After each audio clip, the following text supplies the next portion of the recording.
In February 1945, the Allies hold a conference at Yalta.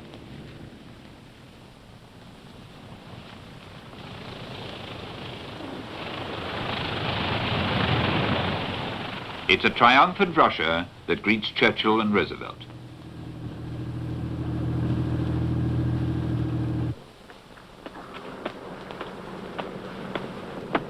Господин президент, господин премьер-министр, почетный караул, в честь вашего прибытия Союз Советских Социалистических Республик построен. Начальник почетного караула старший лейтенант Казупеев.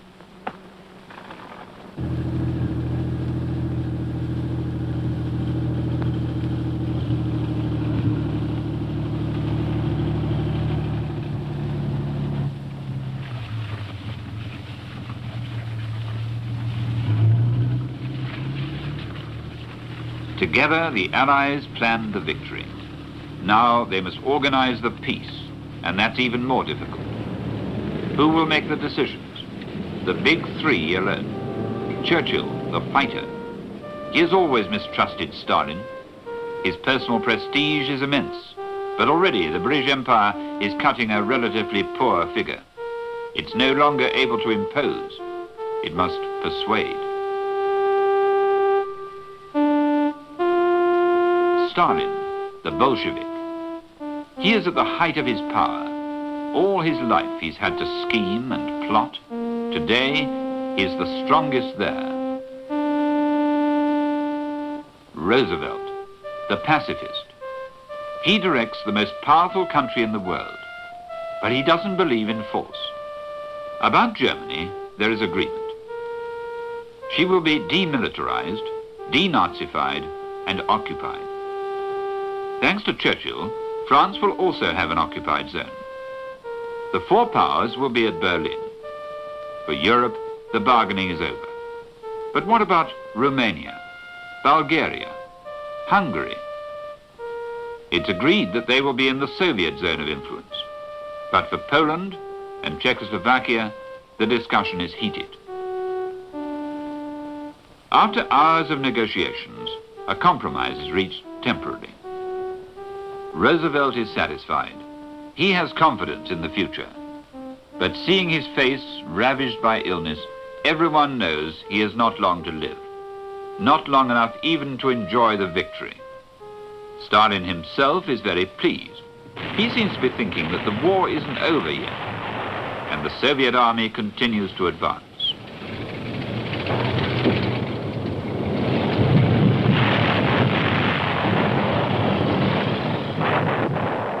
On April the 16th, Zhukov and Konev take the offensive again and cross the Oder.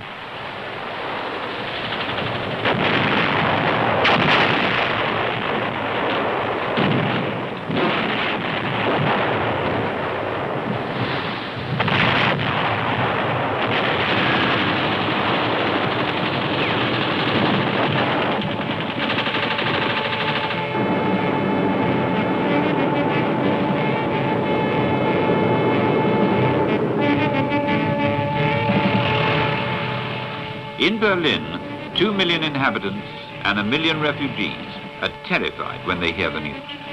The Russians have straddled the Oder. They're as good as here. "We will defend Berlin to the end," roars Goebbels over the radio. "Fight relentlessly, fanatically." All men between 14 and 70 years of age, even the crippled and the sick, are enrolled in the Volkssturm, the people's militia.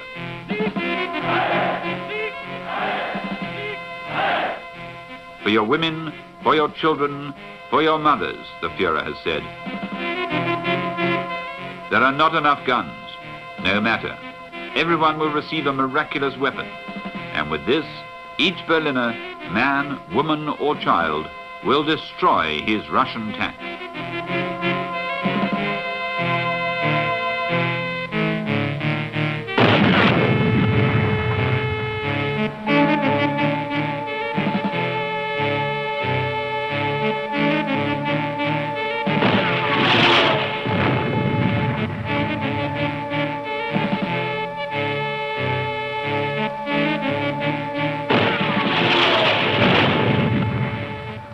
Germany, says the Führer, is going to save Europe from the hordes of Central Asia.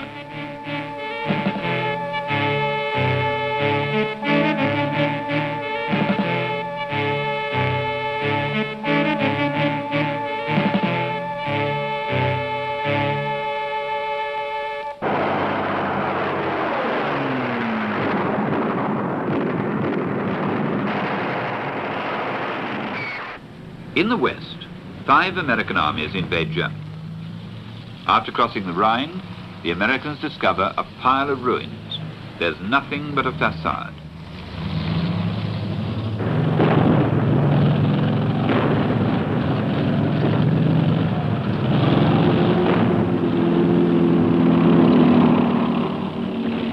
Certain units of the Wehrmacht resist with desperate energy. It takes one division 6 days to take Asraffenburg, close to Mannheim.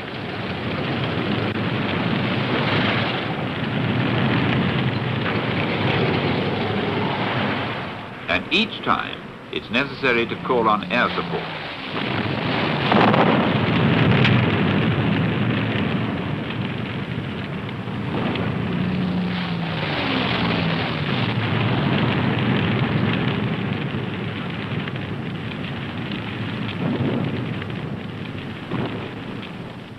For the German soldiers, there's no hope.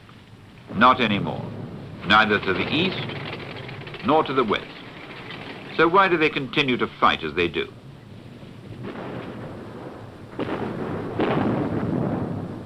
Lieutenant von Kageneck, officer of an armed panzer division.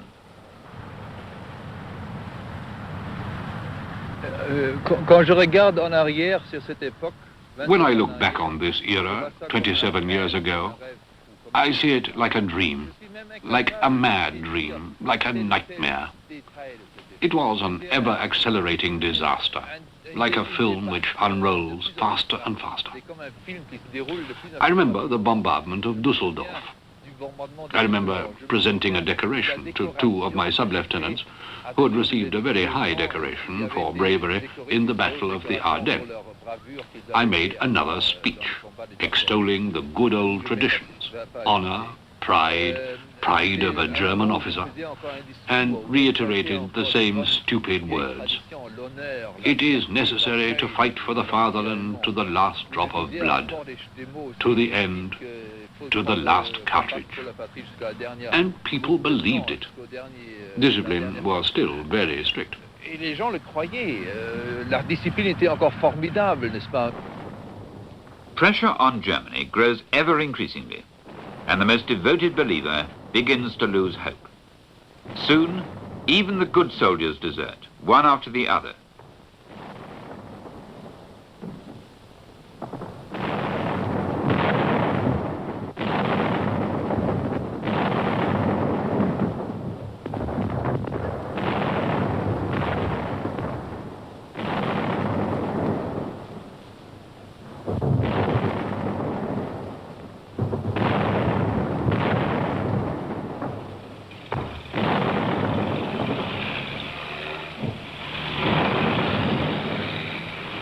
Entire divisions surrendered. On April the 18th, the whole of Army Group B, a total of 317,000 men, is taken prisoner in a pocket of the Ruhr. German civilians begin to ask themselves, are the Americans, after all, conquerors or liberators?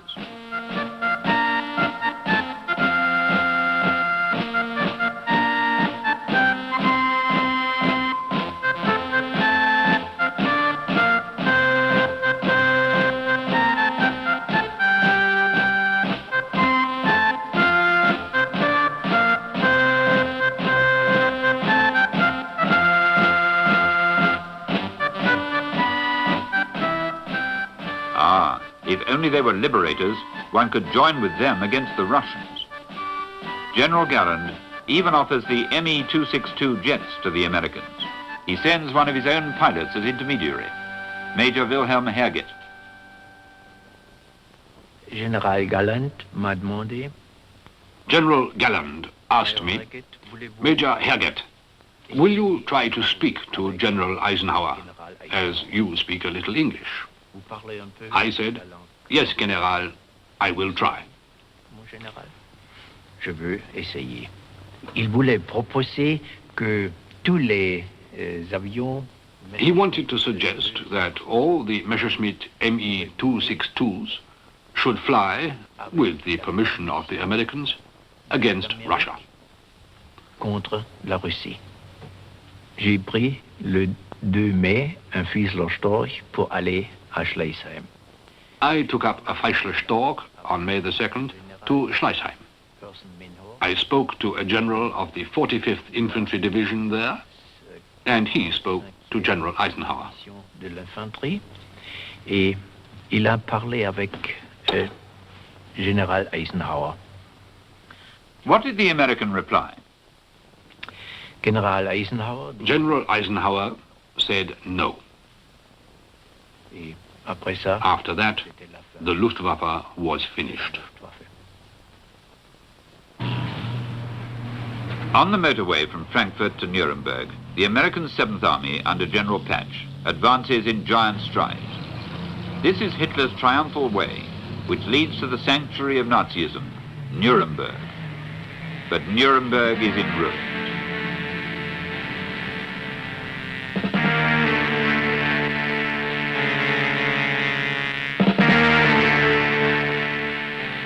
Frenetic Nazis once acclaimed their Führer here.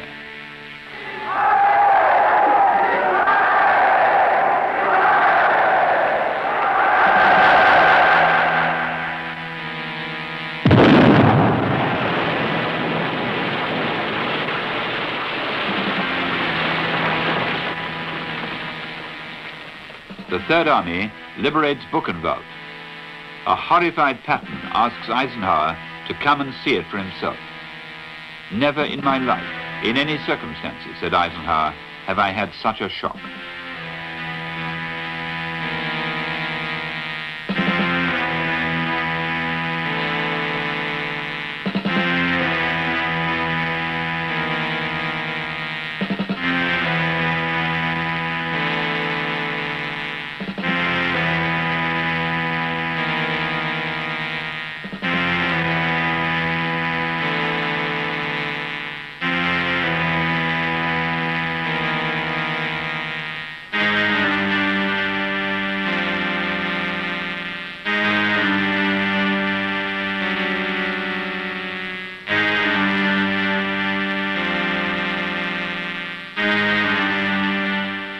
Desolate countryside, the communal ditches. The Americans are discovering in that place of horror all that was possible in Nazi Germany.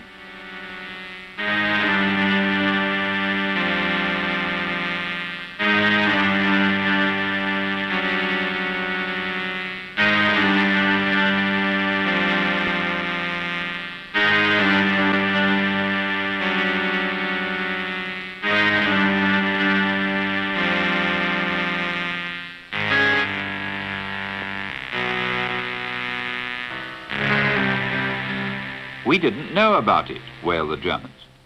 Well, go and see. Get inside.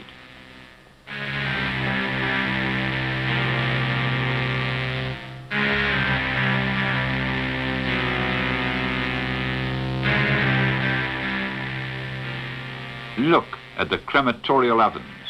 Look at the piles of bones.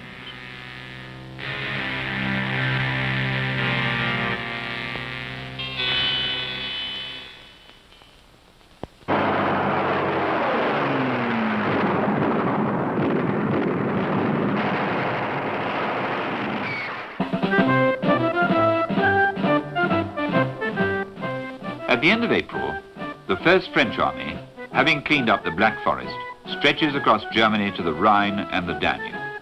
The 2nd Divisional Brigade goes as far as Berchtesgaden. The French First Army takes Freiburg, then Stuttgart. Stuttgart, which is in the American operational zone. Truman protests to de Gaulle, who replies, "Here I am, here I stay." 28,000 German prisoners replaced the liberated French prisoners in the prison camps.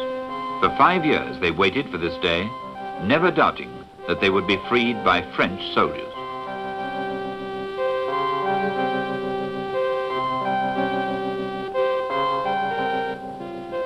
Moving from one chateau to another, the Vichy government has been operating from Sigmaringen on the Danube. But Pétain and Laval have separated. Pétain is in Switzerland and Laval in Spain by the time the 5th Armoured Division arrives on April the 22nd. The 2nd, waiting impatiently in France, demands to be in at the kill. On April the 29th, Leclerc comes into Germany with one idea at the back of his mind: to capture Hitler's lair at Berchtesgaden. Officer Cadet Jean Raison. It was victory. It was the end of a long road, of a ride that we had taken for the oldest among us since the Sahara, into the heart of Nazism. We all hoped and believed it, and truly all the world had done its best towards it. One was even afraid at any given moment of the possibility of armistice.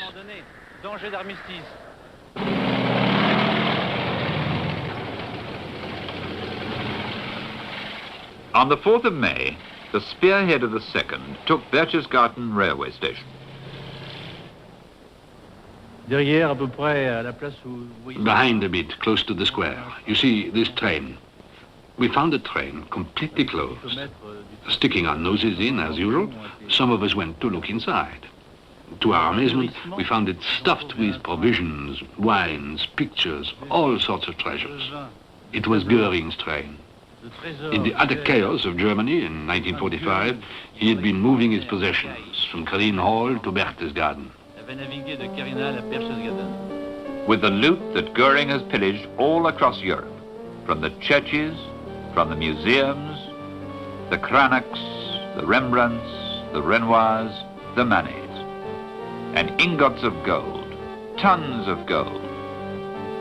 Captain Thuera is the first to enter the Berghof, Hitler's villa above the town. He precedes Officer Cadet Raison.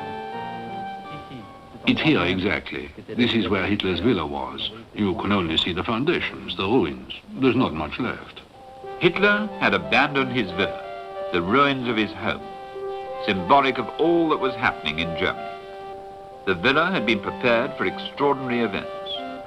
Escape corridors ran through multi-level basements, which were protected by special defense posts equipped with automatic weapons.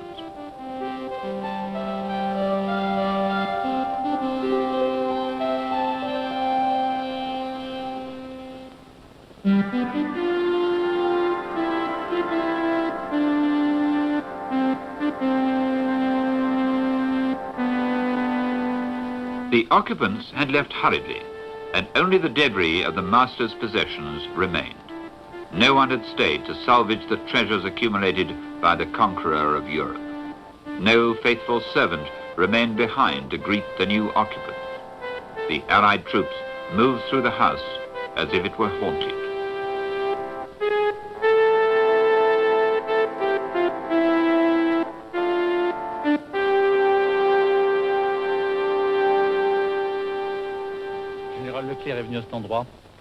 General Leclerc came to the spot the morning after, at about 9:30. He came up to us with his general staff, to Captain Thuera and me. He looked at this villa. He didn't bother with trifles, the general. He didn't go into the Berghof. That didn't interest him. What did interest him was to have led his division, as he had led them since the outset, since 1940, and to have arrived here to raise the French flag on the house of Hitler himself at the Berghof. It was a big flag, blue, white, and red. He expressed his satisfaction to us. I remember for the photo of the officer cadets, the senior officers were also in the picture. He said to me, "Ah, the officer cadet, here." And if there was one there whom he wanted, whom he thought highly of, he was a lucky man. So far, so good, General Leclerc said to his men. But we must go up there, to the nest of the eagle, where Hitler felt he dominated the world.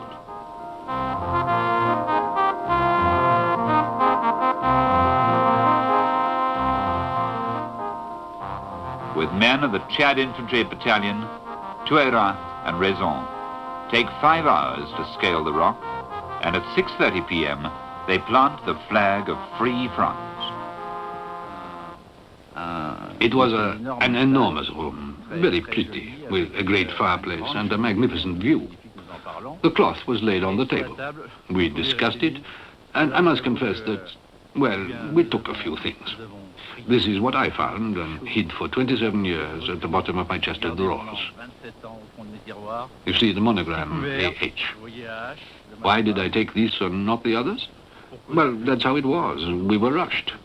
A serviette, this serviette, which was part of a table set, AH, and the big tablecloth. I put it in my belt too. It replaced the flag. La grande nappe, je l'ai emmenée aussi dans le ceinturon. Elle a remplacé le drapeau.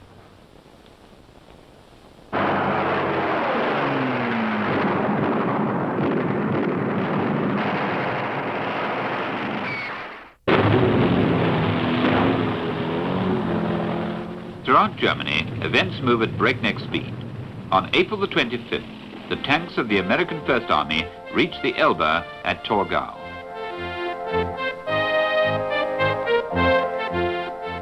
At midday, a patrol of the 69th American Division meets the first Russian soldiers of the 58th Guards Division.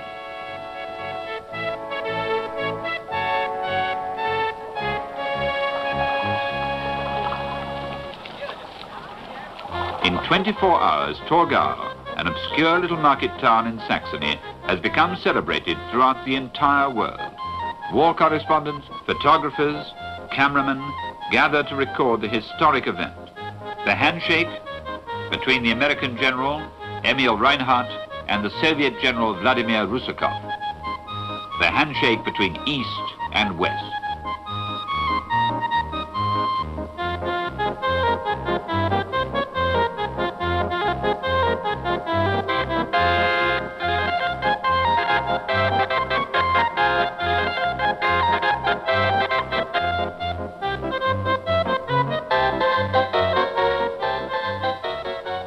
While the American and Russian soldiers are fraternizing on the banks of the Elbe, in San Francisco, the first conference of the United Nations is taking place. President Truman declares, "We have fought together in war. Now we shall work together for peace." The troops are only too pleased to drink to that. In the north, it's Britain's turn to meet up with the Russians. After taking Hamburg, they close ranks near Wismar on the Baltic. They don't understand each other, and it's not just a question of language.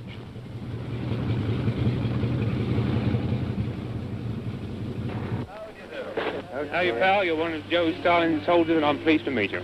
We've both come a long way together, and we've done a good job. Армия очень довольна тем, что наши союзники также били врага, как и мы. Very good. What does that mean? Eh? What does that mean? How do I know?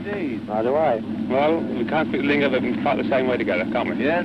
Well, all the best, old man. I'm very, very glad to have met you. Very glad indeed. Благодарим вас за помощь, которую оказали вы нам в войне против гитлеровской Германии. Thank you very much. We don't understand the language, but we mean the same thing. Don't be too sure about that. The handshake between Field Marshal Montgomery and Marshal Rokossovsky is a mere formality.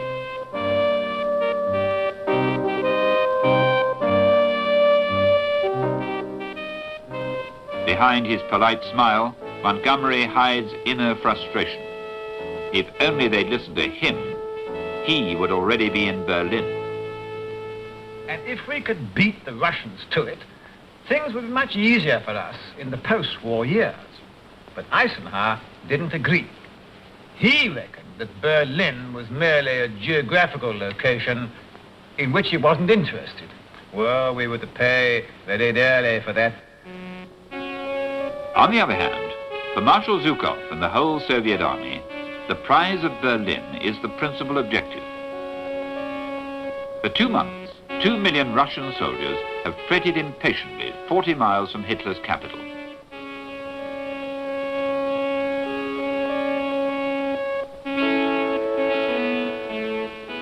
On plans and scale models, the Soviet High Command has studied the final assault. All the Russian generals realize that they will have to take the city district by district, street by street. Among them, General Boltin. Le jour de la préparation de la bataille de Berlin, The day of preparation for the Battle of Berlin has arrived. 3 parties of Russian armed forces, those of Rokossovsky, Zhukov and Konev, were engaged in the operation of Berlin. The troops of Marshal Zhukov were to carry out the mission of honor, to remove the capital of the Reich. General, some historians claim that the other generals were jealous of this choice, and that they claimed the honor. In particular, Marshal Konev. sans doute, vous savez que le 1er avril, Yes, no doubt that's true. On the 1st of April, the 2 marshals, Zhukov and Konev, were invited to headquarters, Staline a dessiné de sa propre main where Stalin himself sketched the border between the White Russian front and the Ukraine front. He had drawn them close to the town, Lyubin, and that left the space to the west and to the south of Berlin empty. Let the best man win, in fact. En réalité, Yes, in fact, that's how it happened. And the battle, the assault on Berlin, occurred on 2 fronts, Zhukov's and Konev's. Konev was now able to throw all his tanks on Berlin. On April the 25th, the capital was surrounded. Marshal Voronov had concentrated 22,000 heavy guns around the city, one every 30 feet.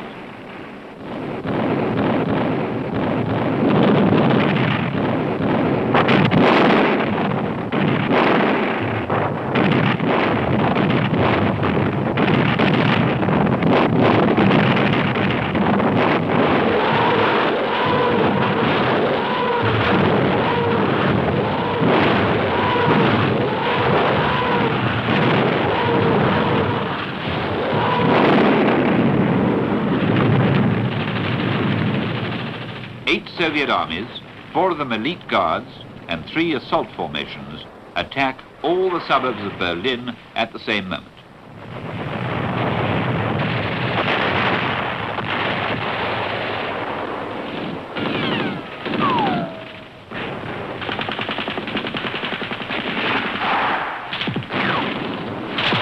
At Potsdam, at Spandau, and at Pankow, the 200,000 German soldiers of the garrison defend each ruin, cling to each section of wall.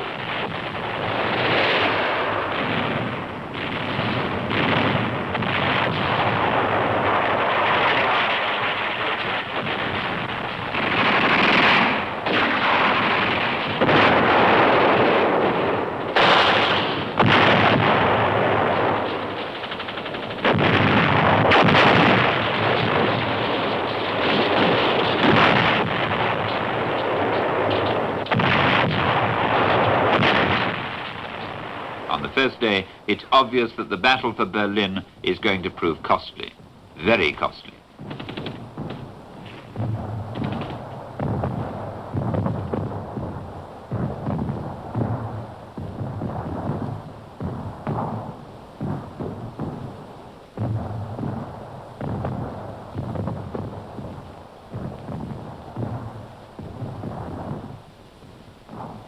Each block, turned into a fortress, has to be razed by the Russian artillery.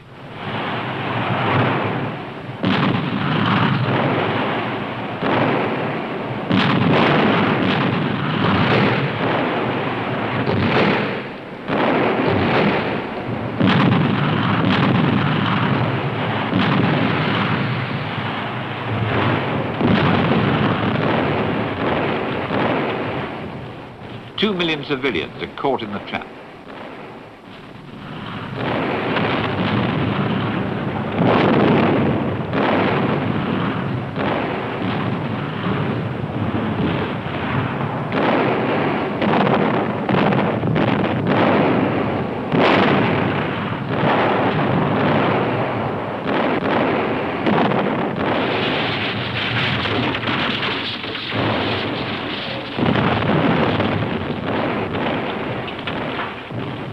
In the middle of this inferno was one woman, Frau Dumpke.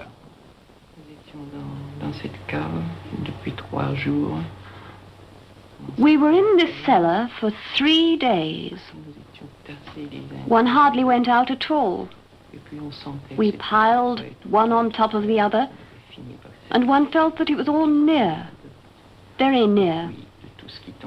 And one had got used to the noise of the grenades, to the sound of everything falling. And one felt the impact of grenades exploding in all the gardens. One thought that really it wouldn't be long. And then it was so beautiful. And then I thought that, my God, I don't know. I don't want to end up in a cellar like that, unwashed, in the middle of people who haven't washed since I don't know how long. There was no more water. One had to look for it. And looking for water was a dangerous enterprise.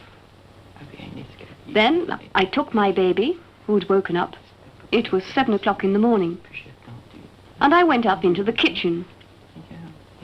The cellar had a staircase which gave onto the kitchen. It was as close as this. And then I waited. I hadn't waited long when there were two soldiers who arrived with their machine guns pointed. And then I couldn't even say I was afraid. I was rather curious. A whole pile of literary memories came back into my mind. It was doubtless because I was hungry. And then the two fellows were between 20 and 25 years old. Certainly not more. They were so dirty that it was difficult to say. At least as dirty as I was. When they opened the door, my God, I don't know if they were much more confident than I was. Naturally, I didn't speak Russian. And then they had... It seemed silly. One of them smiled and pointed to the door which went to the cellar. Then I tried to make him understand that there were only women and one very old man. I don't know if he understood old man, but he understood there were women. Then he went down, and the other one smiled and tried to make my baby laugh.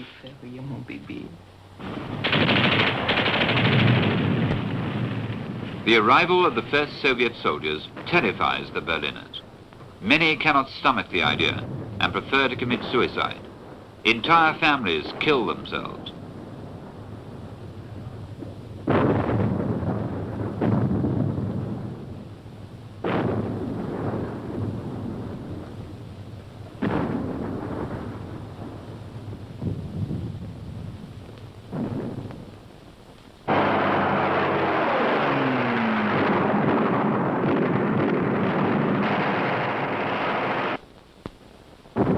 Survival becomes increasingly grim for the Berliners caught in the city.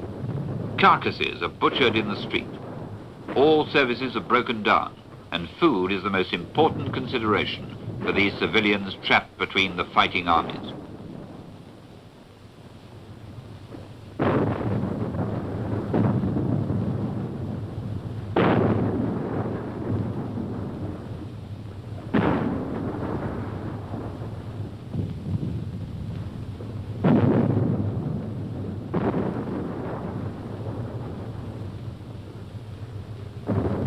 Water is even more precious than food, and people seek it everywhere, even in the drains.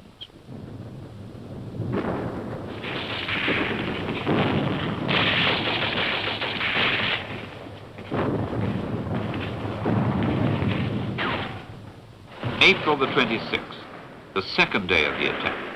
Zhukov's forces now clean up 600 blocks of houses, one by one.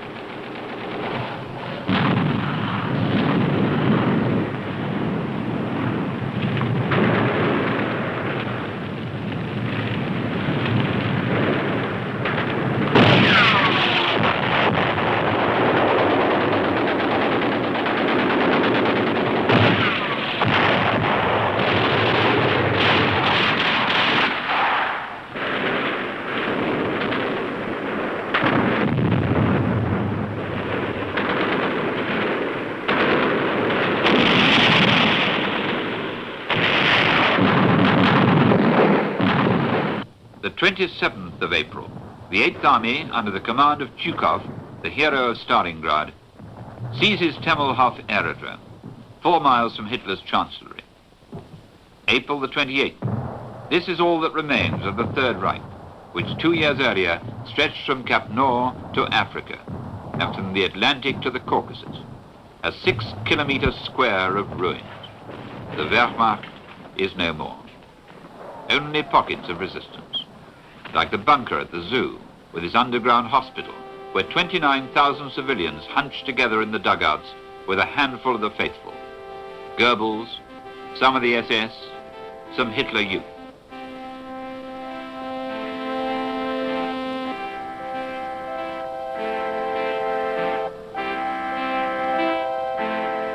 For the last time, Hitler comes out of his hole. He is 56 years old. He has injections of strychnine 6 times a day. He knows that the game is over, but he wants Germany to collapse with him, to the last stone, to the last child.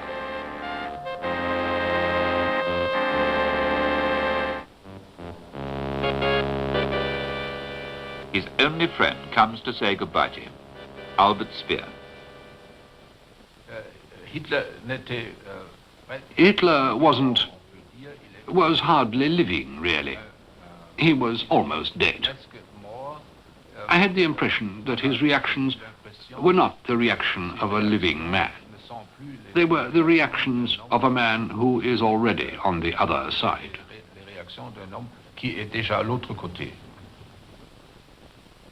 What did he say to you? He said to me, "The war will be finished in a few days.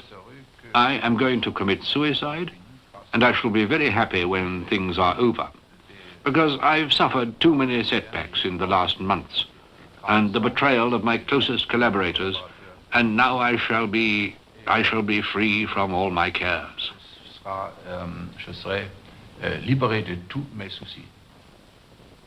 What did you think when you left him for the last time? It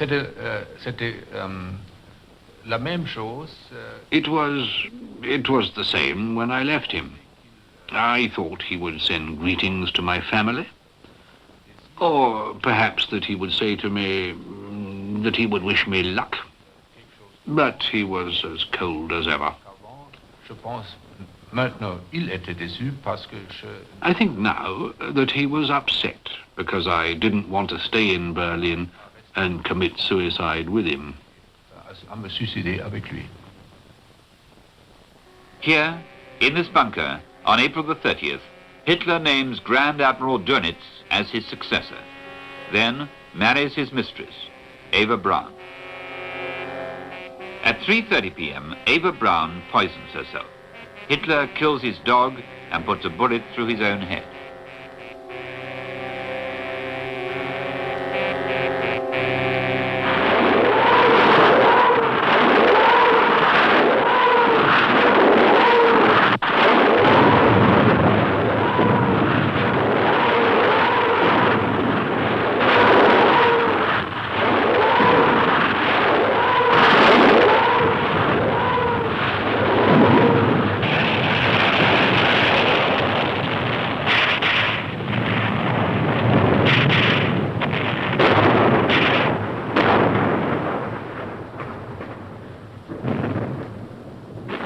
It requires 2 days after the death of Hitler to mop up the last square mile around the Reichstag, 3 divisions to take the Imperial Theatre and the Gestapo headquarters.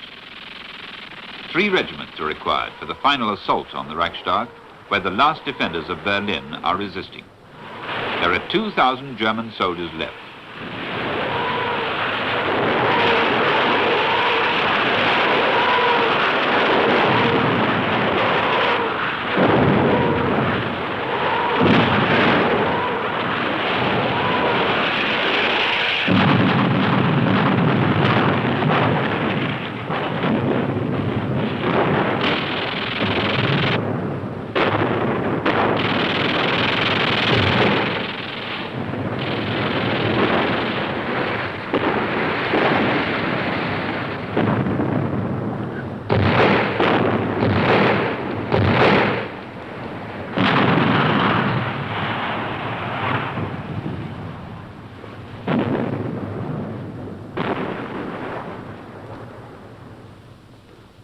After 2 days and nights of hand-to-hand fighting, 2 soldiers of the elite 3rd Army shock troops, Sergeants Mikhail Yegorov and Melaton Kantaria, run up the red flag on the dome of the Reichstag. It is 8:23 a.m. on May the 2nd, 1945.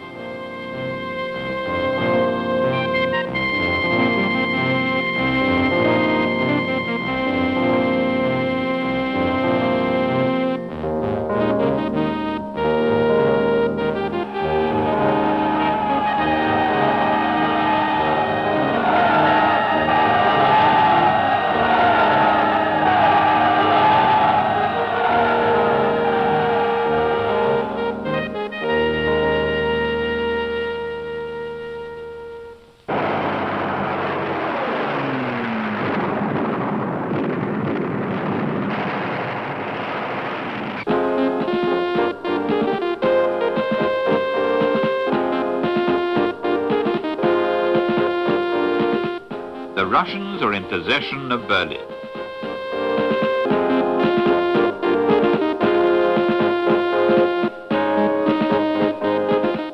For the first time since the outbreak of war, Marshal Zhukov has a smile for the cameras. He smiles when he sees the ruins of the Chancellery, the great gallery where Hitler lauded it amidst foreign ambassadors and believed himself to be the master of Europe.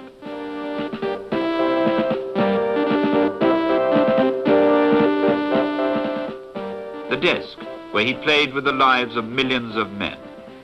The courtyard where the bodies of Goebbels, his wife Magda, and their children were found. Acting under orders, the SS had soaked them with petrol and set them alight.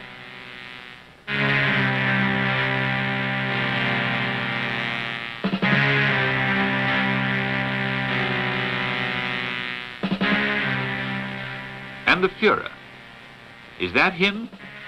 No. His chauffeur and his cook are identified. It's not Hitler.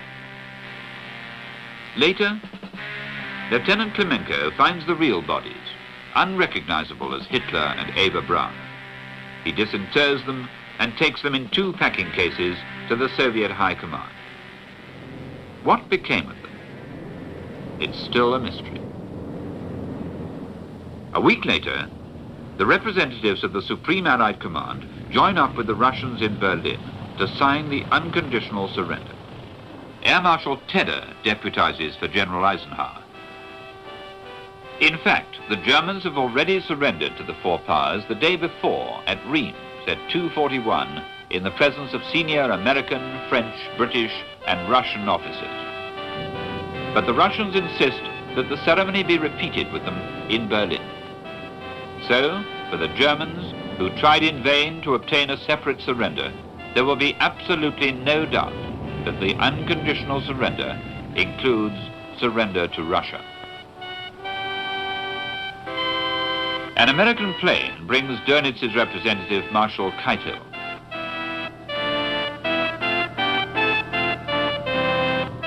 As he reads the texts that have been sent to him, and which he is to sign at once, the former chief of Hitler's general staff loses his last illusions.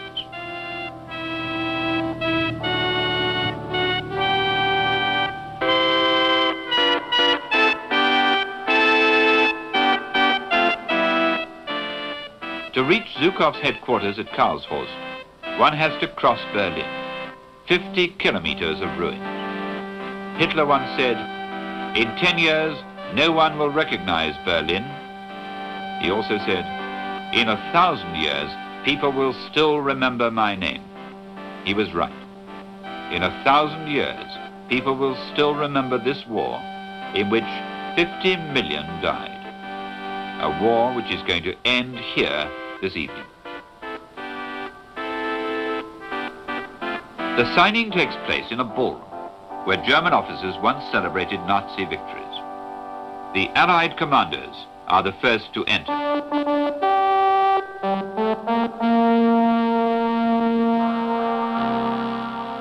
Led by Marshal Zhukov, they take their places at the far end of the table.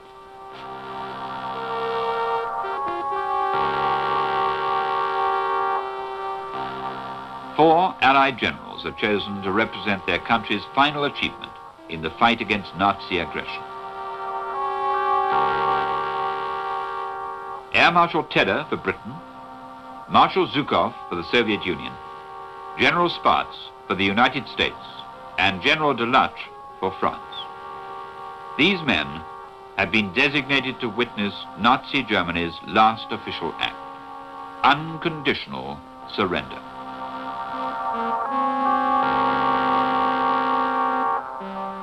It is now May the 9th. Field Marshal Keitel and the German delegation arrive shortly after midnight. Keitel salutes with his marshal's baton. No one returns the salute. He remains impassive for the rest of the proceedings.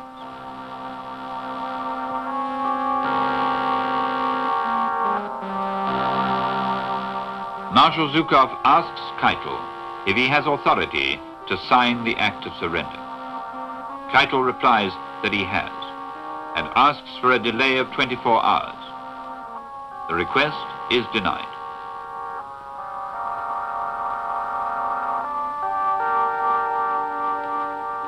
At 1:15 midnight, Keitel presents himself at the signing table and is handed the act of surrender.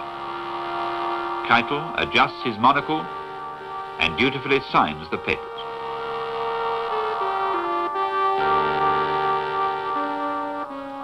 The expression on his face is one of total defeat. This is the end of Hitler's Third Reich. For the second time in one generation, Germany has been completely laid low by the bitter gall of defeat. There is no pity for the servants of Hitlerism, and Keitel himself will end as a convicted war criminal. At 20 past midnight, Keitel has signed all 9 copies of the Act of Surrender, and the documents are passed to the Allied generals. Zhukov, architect of the Russian victory, signs first.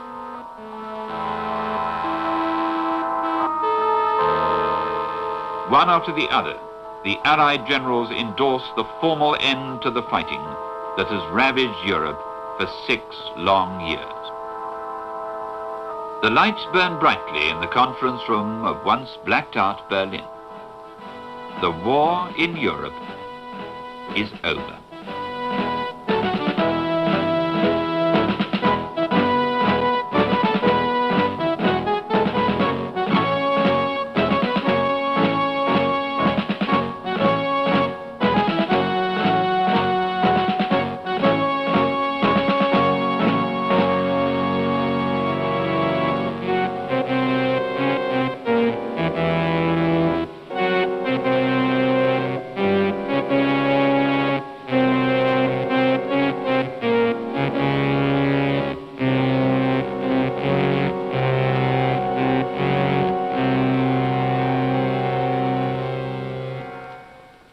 The battle you have just seen was one of the decisive battles of the Second World War, a war that affected the destinies of men and nations the world over.